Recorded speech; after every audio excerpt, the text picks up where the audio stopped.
this is a very exciting, shall we say, moment for me, or shall, at least a beginning in terms of being able to discuss with you something that I think is of such great importance to us as African people, particularly those of us in the diaspora. As you know, over time, in the last 500 years, we've been disconnected from our roots. We've been disconnected from who we have been. We came to this so-called new world with nothing, but only our memories in terms of who we were and what we were. And over a period of time, to a very large extent, that was beaten out of us. We were dehumanized in the process. So we ended up not only not knowing our history, but in some sense being disconnected from our humanity. And again, a very extensive process with so many violations of us as human beings in terms of human dignity and what we are into us in terms of our day-to-day living. Obviously, to repair that damage, it's not just a matter of breaking the chains and saying, okay, now you're free. It's a matter really of truly repairing the damage that has been done over time. And in the center of all of that, therefore, it has to be an educational process, relearning, certainly our history, and then subsequent, the relearning who we are as a people. And you have done such a magnificent job in terms of recording and showing us who we were as a people over time. And this is so central, and therefore this is such a pleasure for me to go forward with you in terms of this, podcast. And hopefully, why don't you tell us what you want to accomplish in terms of our discussion and the audience that we have. Okay, well, my name is Robin Walker. I'm also known as the Black History Man. I'm part of a company, and our company is called The Black Secret. And our job is to pass on Black history content, Black heritage content, to build a sense of pride. And I also write books. I'm best known for a book called When We Rule, but I've written other books as well. And my job is very, very much to popularize Black history and African heritage with as many people as want to hear it. So when it comes to things like what is Black history, how does it work, what are the things that we need to know? These are the kinds of discussions that I do all the time. This is, if you like, my day job. Wonderful, Robin. So, can you take us back to our roots? I mean, I know a little bit about history, and I remember being, so very much surprised to understand the prehistory, even before the written history of Kemet and our now valid civilizations. And it's in a book by Charlotte de Lubitz, Sacred Science, where he quotes Herodotus and Manetho and many other people. That Kemet had a prehistory of 40,000 years before the first dynasty. Now, that's mind-boggling. 40,000 years, and most of us have been taught, if you will, that somehow history and civilization began with the Greeks and then the Romans. And of course, that's barely 2,000 years ago. Can you fill us in there? Very simply, if we're looking at African achievements, the oldest achievements that we can definitely point to are from Central Africa, what Central Africans were doing 90,000 years ago. Certain fish hooks have been found, and these fish hooks were made by humans. And it's believed that Africans 90,000 years ago were engaged in fishing catfish And because that's a seasonal fish, scholars have worked out that it was a planned activity of humans coming together to catch catfish 90,000 years ago. And those small bladelets represent a major advance in human technology 90,000 years ago. And the same types of hooks, people have found them across Africa and all the way into the Middle East, are from Central Africa to West Africa, from Central Africa to the Nile Valley. So you can make those kinds of connections. Then you've got things like what Africans were doing 43,000 years ago. There's a mine that was found in what used to be called Swaziland. Some people now call it Eswatini.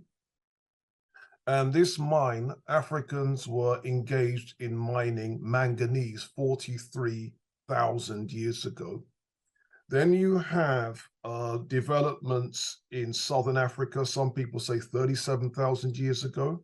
A bone was found in Lebombo, it's only about this long, with notches carved into it, which you could read as 29 notches and 30 spaces, believed to represent the concept of 29 and a half, which is a lunar cycle. And so it shows that Africans 37,000 years ago in the Lebombo regions of South Africa were engaged in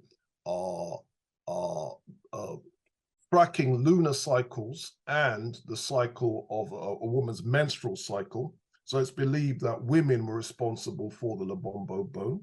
And this is the beginnings of mathematics.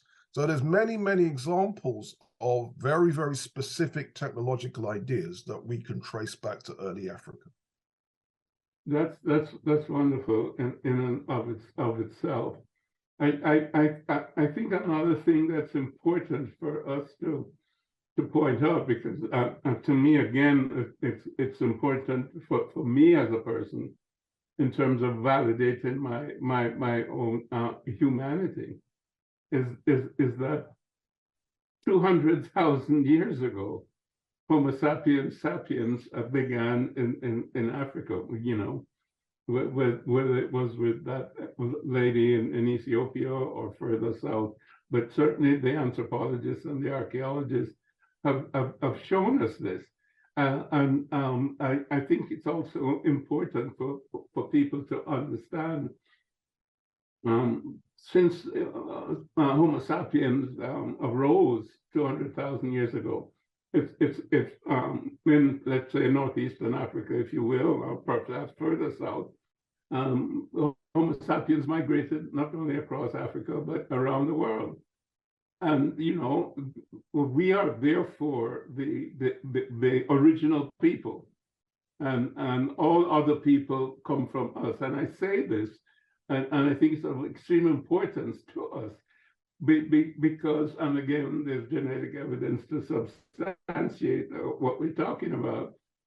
There's one human species.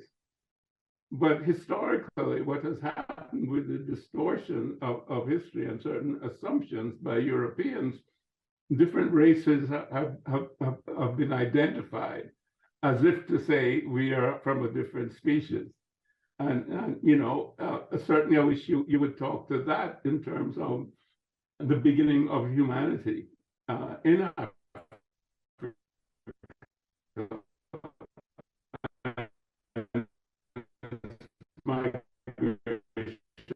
Around the world.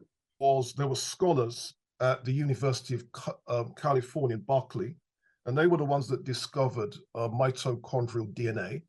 And then what they found was if you trace DNAs, you could trace it to find out who's descended from who, or you could find out who is ancestral to who. And the idea was then discovered that all humans are traceable to an African ancestress. And some of the books have tried to nickname her Eve, but that is really using a biblical name and sneaking that biblical name through the back door. And so a lot of scholars have said, no, well, it can't be Eve. Come on, let's be sensible here. But the paper came out, it was called Mitochondrial DNA in Human Evolution. And this was a paper that came out in 1987. And then from there, scholars have become more and more sure that indeed all humans are traceable to African ancestors, and the DNA evidence is very, very important. The other part of the story, of course, is when did people of non-African appearance appear? And it was originally thought that non-African appearances go back hundreds of thousands of years, and then the scholars have revised that to 20,000 years. And now they're actually revising it to less than 10,000 years. Mm. And so the genes responsible for skin lightening did not appear until the last 10,000 years.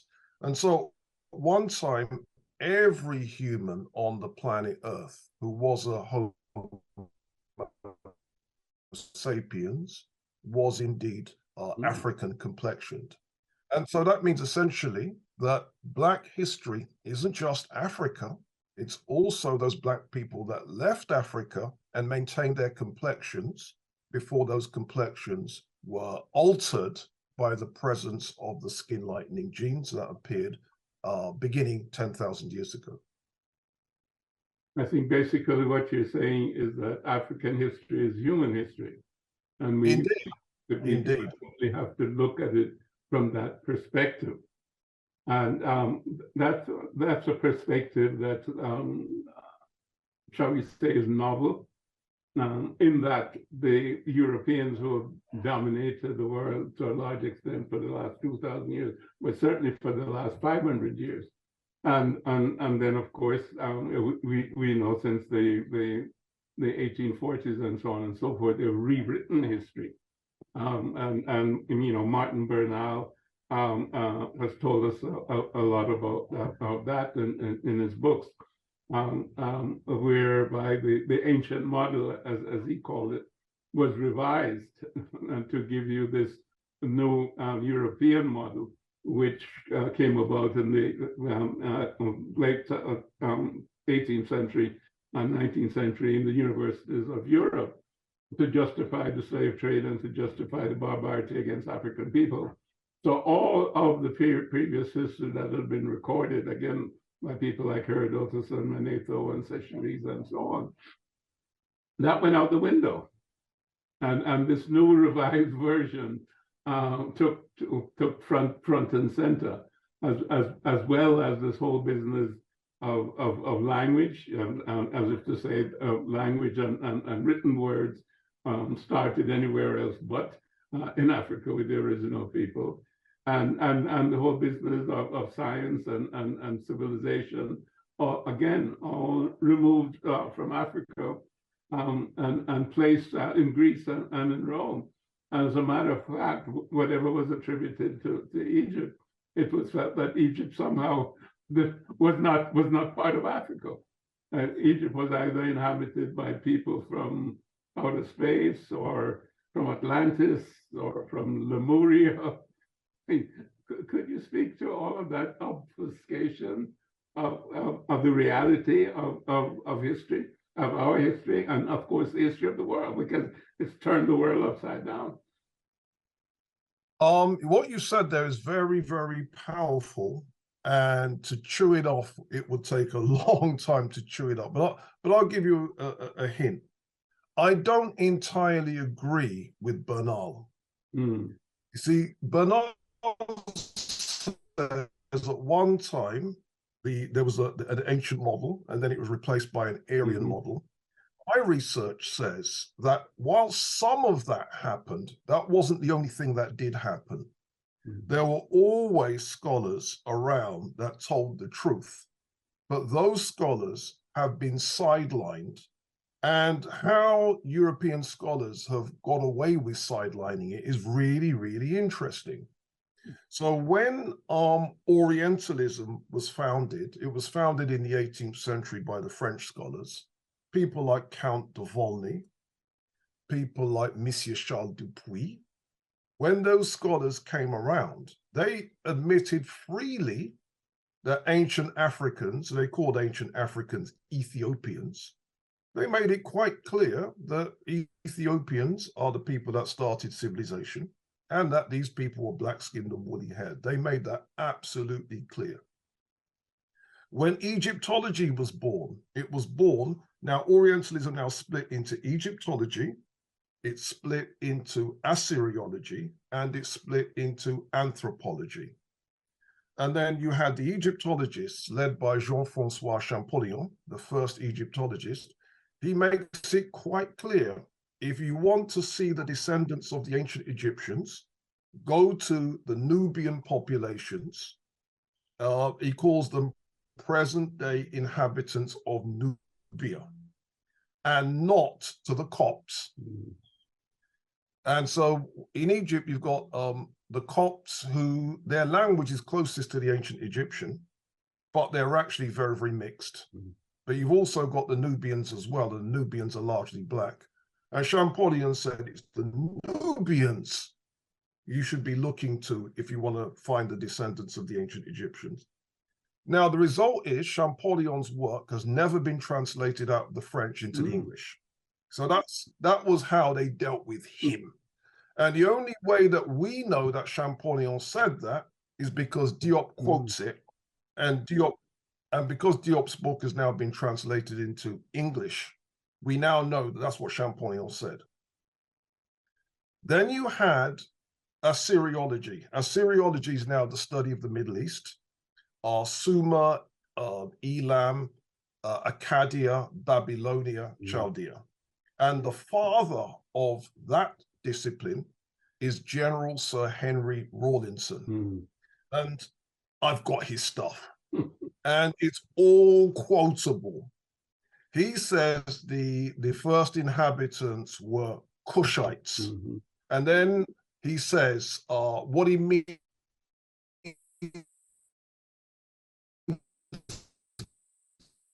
by that is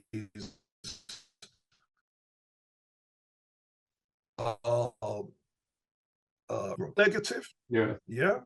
And so when it came to who the Sumerians were, General Sir Henry Rawlinson, the father of the discipline, he made it clear. And what's then happened is, of course, none of his stuff has been reprinted since the 19th century. So that's how they dealt with him. Then you had now the birth of physical anthropology, and physical anthropology now came out with people like, what's his name? Researches into the physical history of man. Not Petrie? It wasn't Petrie. This was before Petrie. Researches into the physical history of man. James Howells Pritchard. Okay. Pritchard. Not only does he say the human race is of Negro origin, he says, and I'm quoting now, and I know of no other argument from the other side. Wow. Yeah. And Pritchard, he goes into ancient Egypt. As far as he's concerned, they're Negroes. He goes into ancient India. They're also Negroes. The book is a bombshell. And the book came out in 1813, I seem to remember. And so what then happened is so scholars had to find a way of dealing with Champollion. Simple. Don't translate the stuff. They had to find a way of dealing with Rawlinson. Simple. Don't reprint the stuff. And they were able to do this so that they could fabricate what Bernal calls the Aryan model. But it wasn't because scholars at the University of Germany won the argument. They never won the argument. All they did was bury the original stuff. And so what happens is then they were able to create a lie that says, if you want to learn Black history, don't read any of the 19th century stuff. It's all racist. On the contrary, the 19th century stuff tells a lot more truth than the 20th century stuff. You know, it's a pattern that repeats itself. Currently, as you know, there are Arabs in Egypt who are claiming that Egyptian civilization is theirs. And as you know, what's his name, DeSantis in Florida here in the United States is saying that, don't read anything about Black people because that's not relevant. So what happened in the 18th century, 19th century, et cetera, is going on in the 21st century. Absolutely true. Absolutely true. Yeah, let me say something about that. I've heard that there are some Arab Egyptians wanting to do a lawsuit against Shonda Rhimes, something to do with they're upset about the portrayal of Cleopatra. Yes.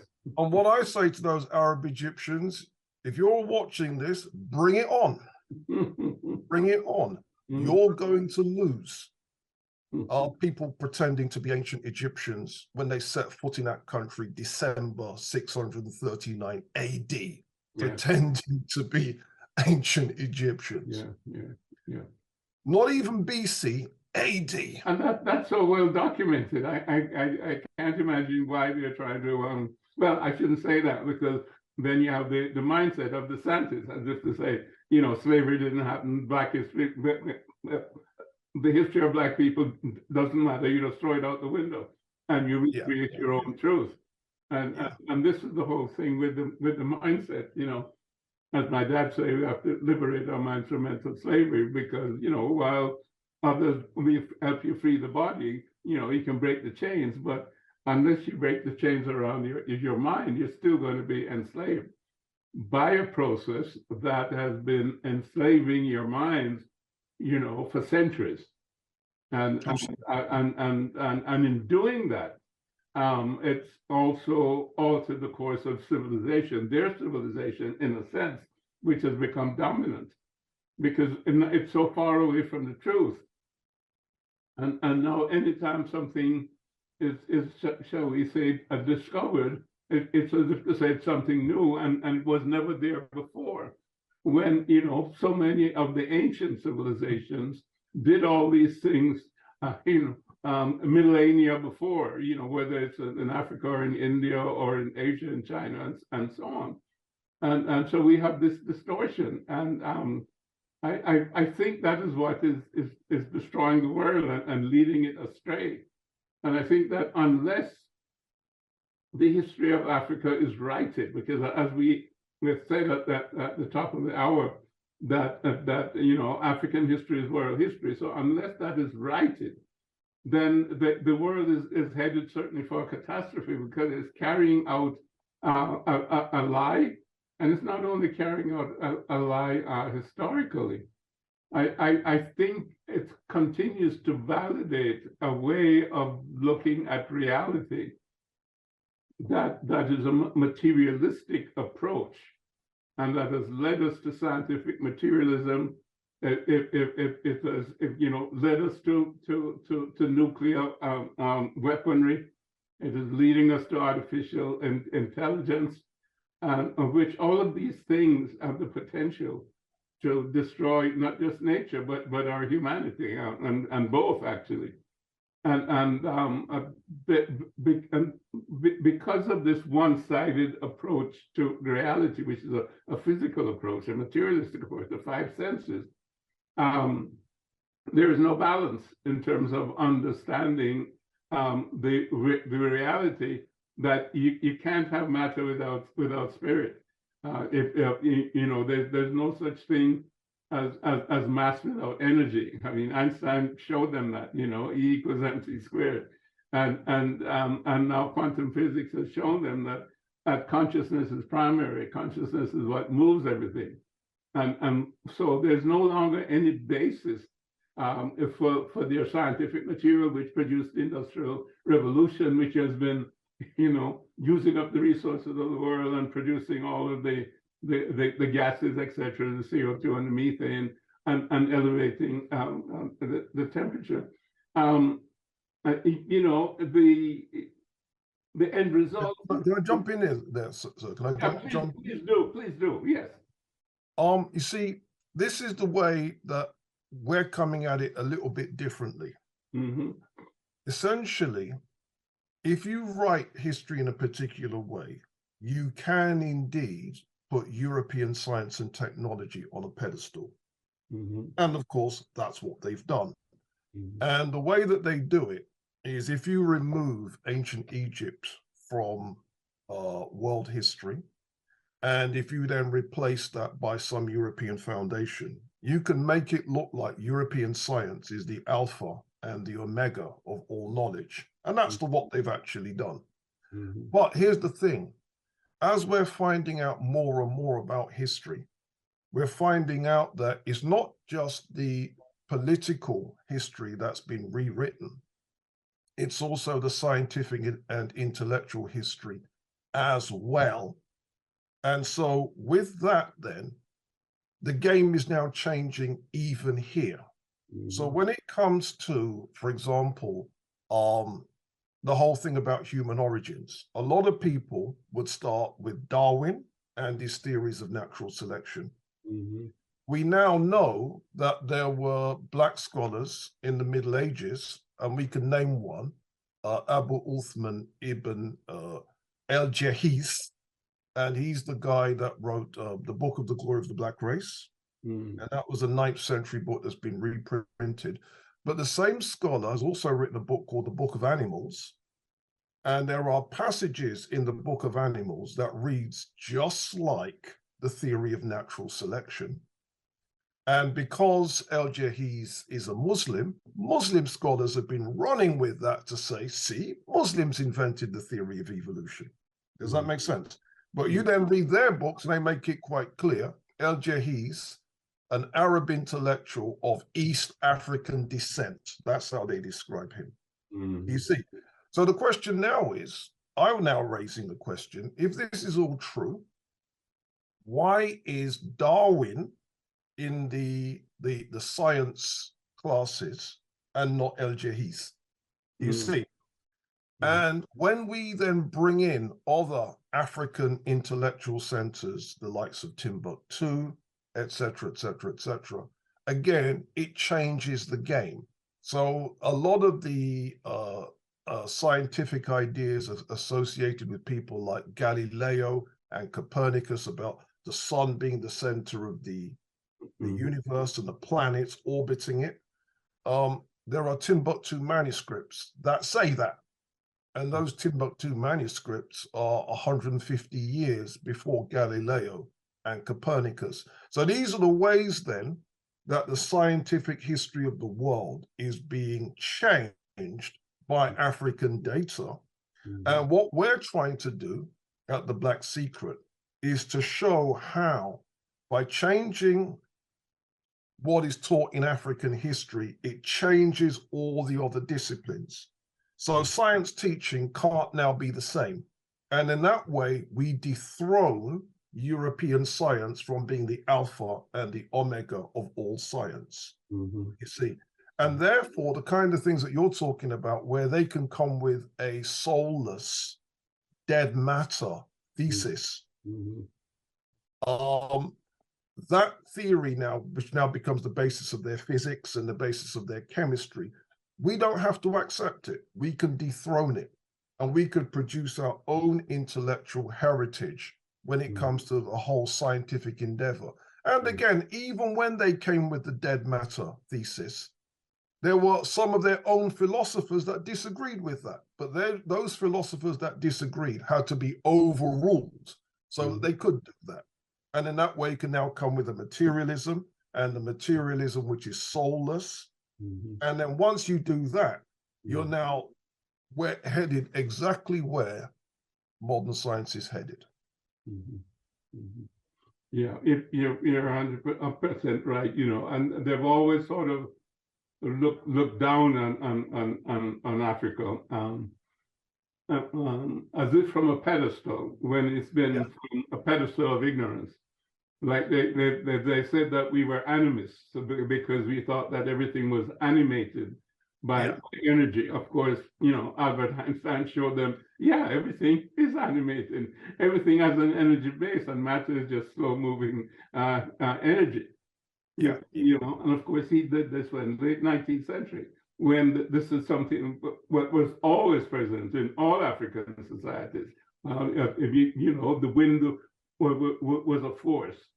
You know, the water had dynamic energy. The earth had its own energy. All of these things, you know, had energy.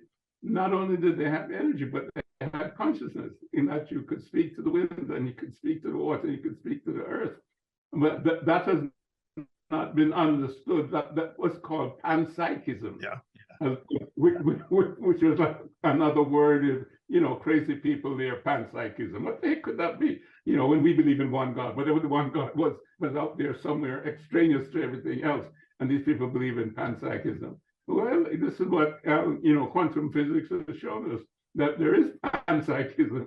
There is consciousness in everything. So you go from energy and they're all of matter to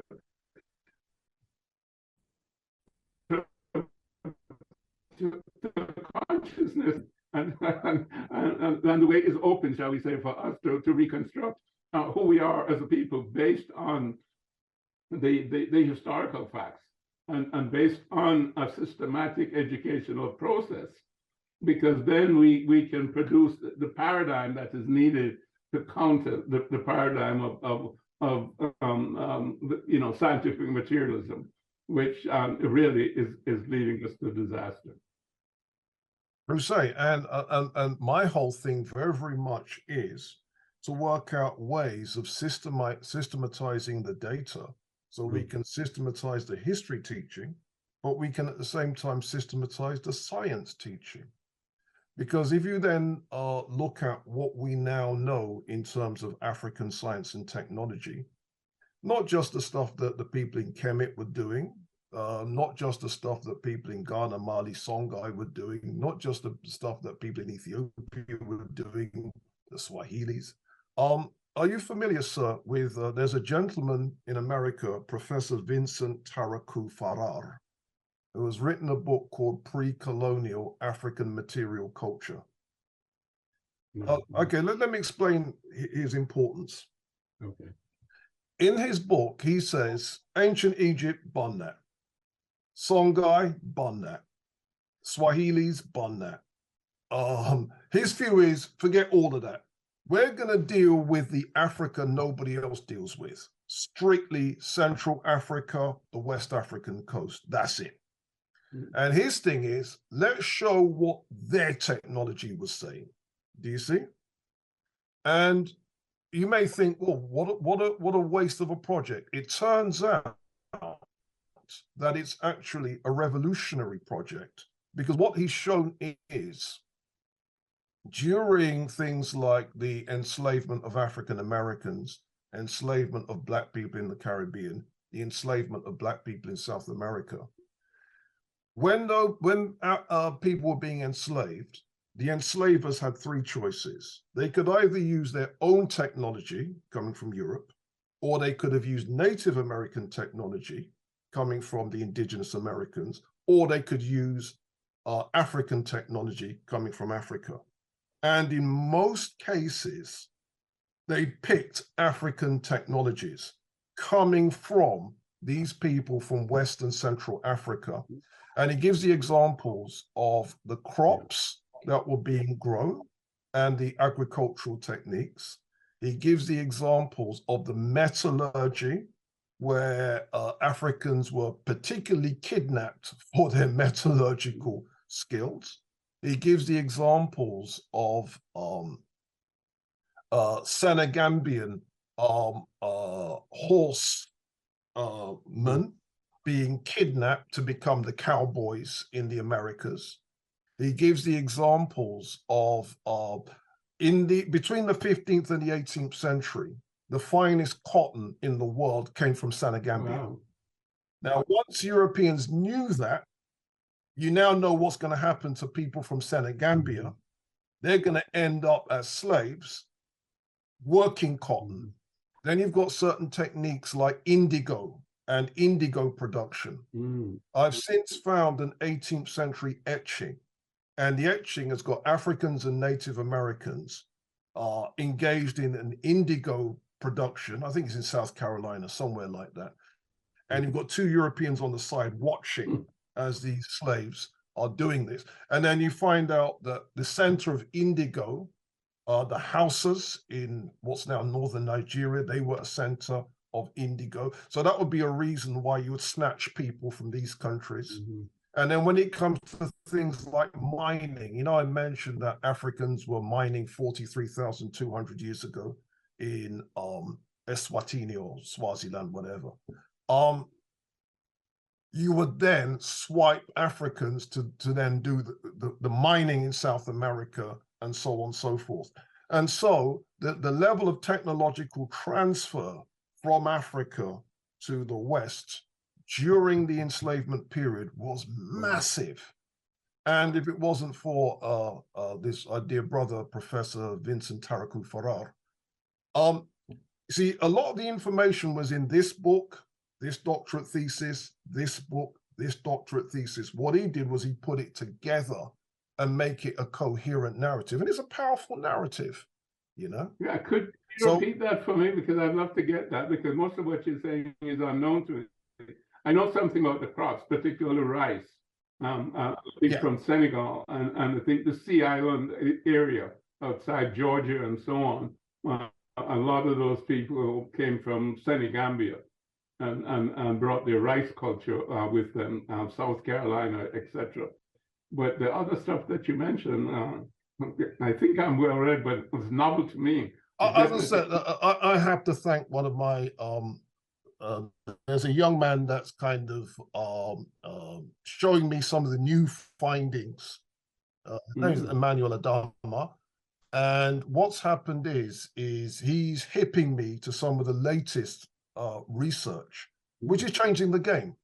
So the gentleman's name is Vincent Taraku Farrar, Farrar, I think. Okay. And his book is called Pre-Colonial African Material Culture. Okay. And it's not about the Kemits. It's not about the Kushes. It's all about the places in Africa that everyone ignores. Mm-hmm. Pre-colonial African material culture. Got it. Yeah. And he's revolutionizing the game, because what it now means is, if we were now trying to reconstruct an ancient African science history, this is what it would now look like. You've mentioned Schwader de Lubitsch's book, Sacred Science. Yeah. All right. That could be, if you like, chapter 2. Chapter 1 will be the prehistoric stuff. Africans engaged in mining 43,000 years ago, counting 37,000 years ago, the Ishango bone 25,000 years ago, animal husbandry in Kenya 15,000 years ago, Africans engaged in astronomy at Nabta Playa 8,400 years ago. That's, if you like, chapter 1. Schwader de Lubitsch now, that becomes your chapter 2. The great African civilizations like Timbuktu, etc., that becomes, if you like, chapters 3, 4, 5, whatever. Mm-hmm. Then you've got the technological transfer by slaves. Mm-hmm. That becomes a chapter. Mm-hmm. Then you've got the scientific transfers by slaves. I think you probably know this already. Smallpox vaccination was brought into America in Boston by an African slave known by his European name, Onesimus. Yeah. There's one thing that's been blowing up in this country. I don't know if you're aware of it. We now know that Jack Daniels whiskey wasn't Jack Daniels. It was a slave called Nathan Nearest Green. Mm-hmm. Yeah. You know, so we're starting to find out that a lot of things that we thought were European discoveries, it wasn't. It was Nathan Nearest Green, who was, the story went that Jack Daniels was taught by a guy called Daniel Call, I think his name was, and it wasn't Daniel Call, it's Daniel Call's slave, Nathan Nearest Green. So what's happened now then is we're starting to see these scientific and technological transfers. And then you've got now your next chapter will be the African-American scientists and inventors, Elijah McCoy, Granville T. Woods, blah, blah. Now, can you see it's an alternative science history? Mm-hmm. Mm-hmm.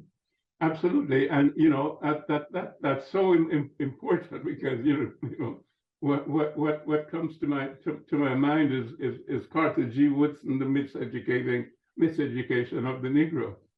And you said, you know, if the Negro is taught the same thing as his white, you know, oppressor, then, you know, if there's no back door, he'll find a back door and he'll build a back door to get into the house. And we've seen that. And of course, what we have been told over and over again in our schools is that, you know, the Negro brought nothing. If the Negro was uncivilized, if you will, and you know, and was brought here, you know, thank God he was brought here, because he was brought here to be civilized, and he really came with absolutely nothing. He came from a savage continent, you know, where people probably even ate each other, so to speak, you know, ooga booga booga booga, you know, with a bone in your nose, and you ate each other, and you were always. Let me come back on that. Let me come back on that.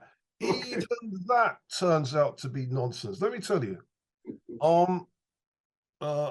I have a background in music, and because I have a background in music, I'm also interested in the history of dance. Yeah. In Britain, we have a TV program called Strictly Come Dancing, and what that does is it popularizes ballroom dance. And one of the presenters of that program did a TV series, a three-parter called The History of Intimate Dance, Dancing Cheek to Cheek. And one of the programs was called The Shock of the New, and it pointed out the influence of African-American ragtime and how ragtime changed ballroom dance. And they mentioned 4 ragtime dances, and they made it clear that these were called plantation dances because they were done by slaves on slave plantations. Bunny hug, the camel walk, the turkey trot, and the grizzly bear. And those 4 dances ended up influencing the white upper classes to create. And then what then happened is when those dances crossed into the white community, they now had a new name, the foxtrot. So stuff that started off on slave plantations. And I did my own research, and then I found out that the tango, the same thing happened, except the tango was Black people in Buenos Aires. Yes, that one I knew about. Yeah. The habanera, the same thing happened. This was Black people in Cuba. The samba, the same thing happened. This was Black people in Brazil. The rumba, same thing happened. This was Black people in Cuba. The mambo, this was Black people. Some of them were in Cuba, some of them were Perez Prado. I remember him very well. I used to listen to him in Jamaica on the radio because Cuba was 90 miles away. So I could listen to Perez Prado and the mambo, and then came the cha-cha-cha. Right. I mean, and then you find out that, but wait a minute, out of all the ballroom dances, the only ones that weren't invented by enslaved Africans, as far as I can tell, is the waltz, the polka, and the paso doble, right? Those are the only ones that weren't. All the others. So what that means is the very thing that they said was jungle dancing, jungle music, the same people that said that ended up codifying our dances and making them into the dances of the upper classes, ballroom. And this was enslaved Africans responsible. So even when they say bone through noses, blah, blah, blah, you realize it's all nonsense. Absolutely, absolutely. And you can trace so much of the creativity here, certainly here in America, to African Americans. You know, the blues and gospel and jazz, you know, coming out of all of that community music, if you will.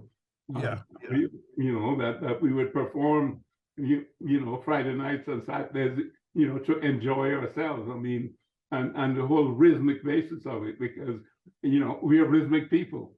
They're definitely not rhythmic people. You know, they may be harmonic, but they're not rhythmic.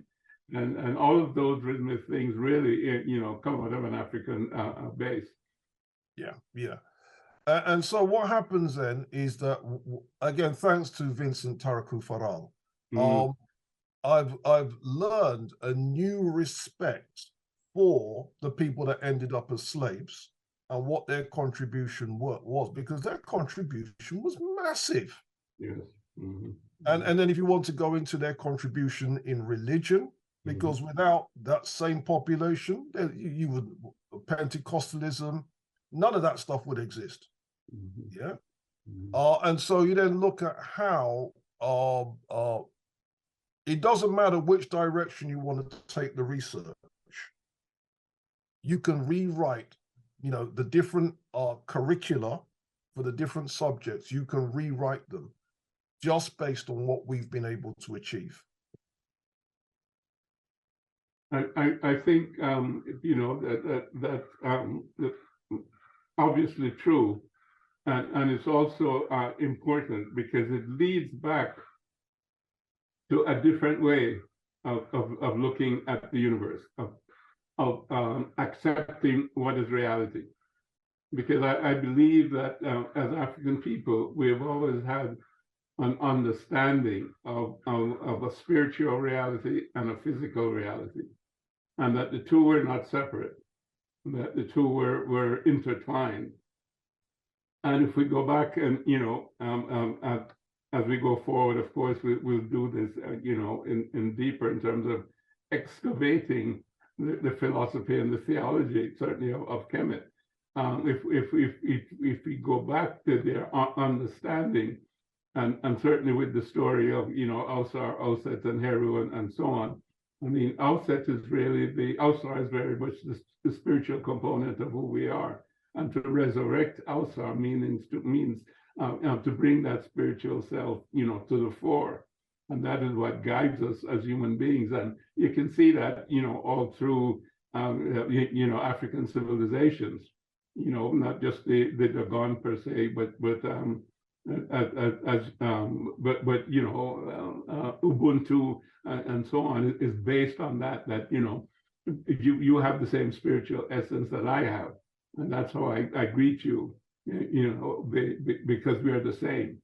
It's not just two separate individuals and I'm going to be nice to you. No, I'm going to be nice to you because we're really the same, and that's the difference between Ubuntu and treating me as I want to be treated. So that whole perspective, or I should say consciousness or perceptive ability, to be able to go beyond the five senses and understand a spiritual presence, that's always been in Africa, and I think Sheikh Anta Diop and others have pointed to that, and that is really the basis of our unity.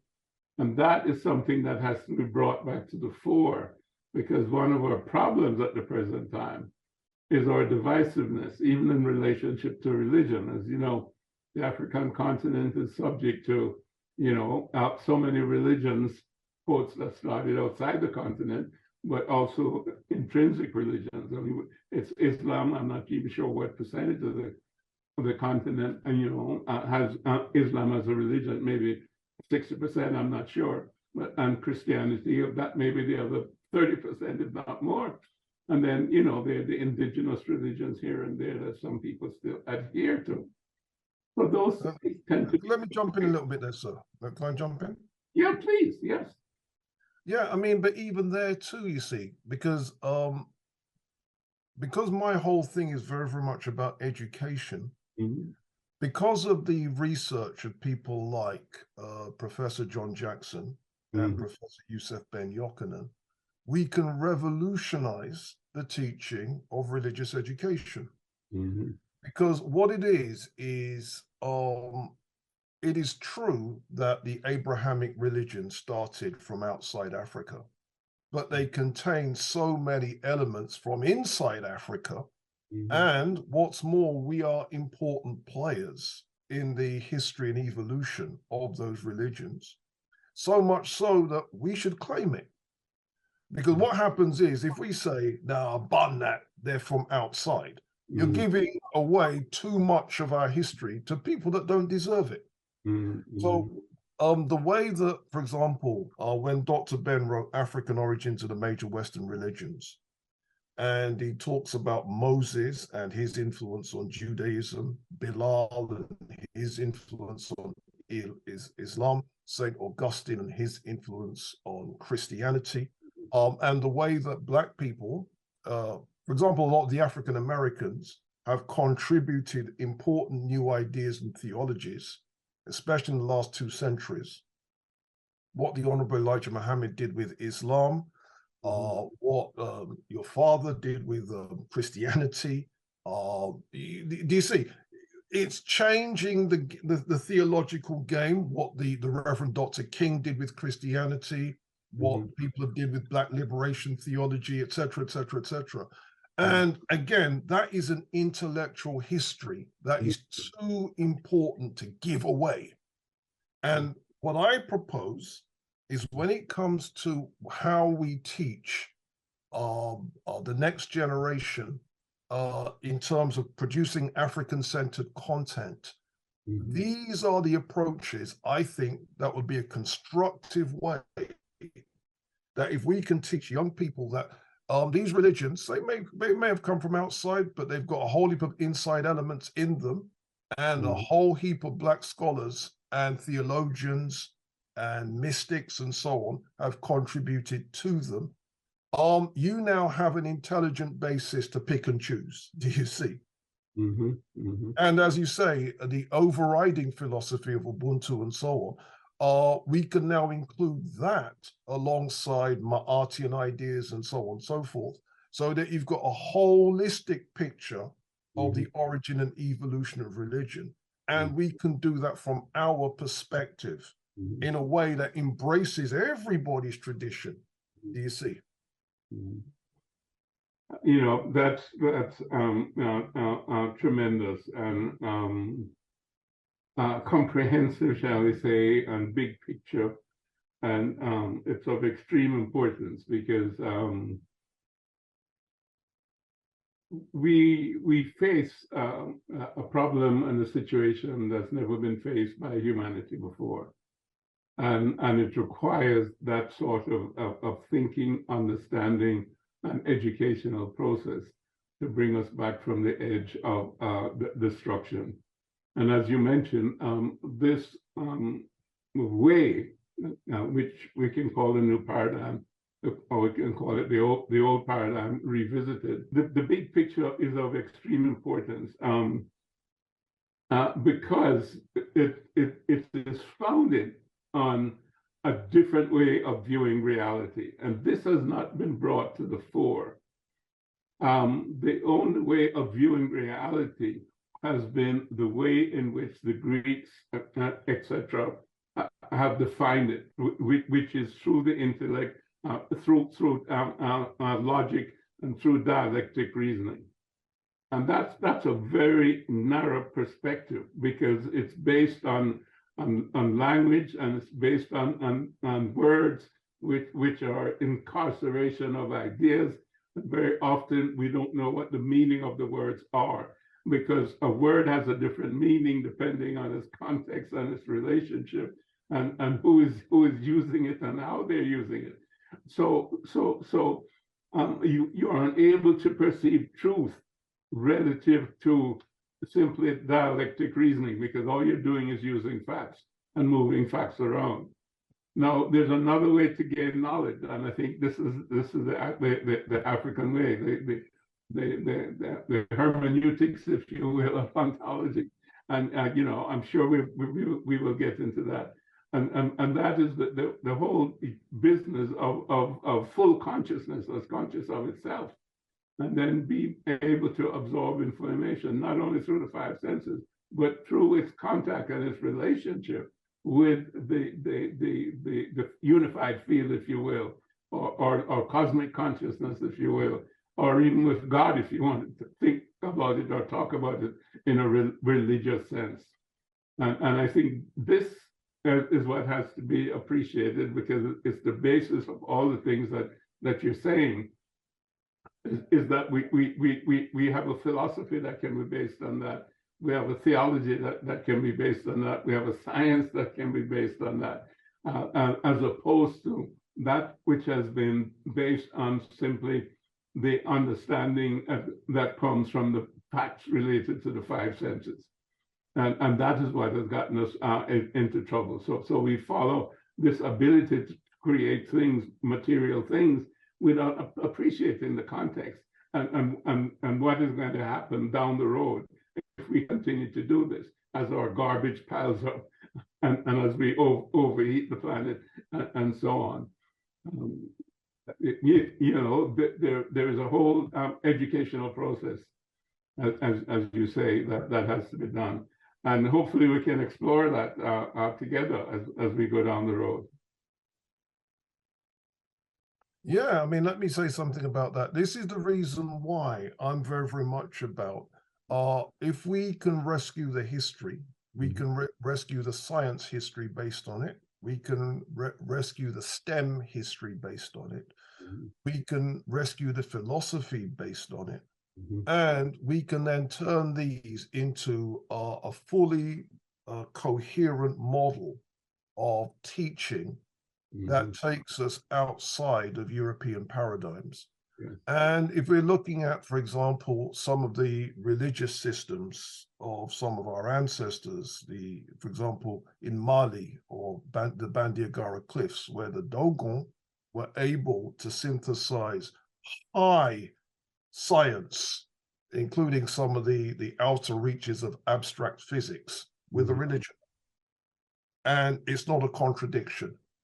And what that tells me is if we can come with a body of knowledge that could be used to teach the next generation, we could revolutionize STEM teaching. We really could, because you can get a generation of thinkers that don't think that stuff that is outside of the five senses is irrelevant. And the other thing too is, and this is what's eating European science from the inside. Have you heard of what they call the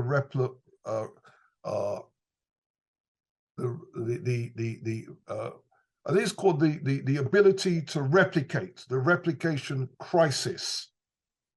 With AI. Not just with AI, with European science generally.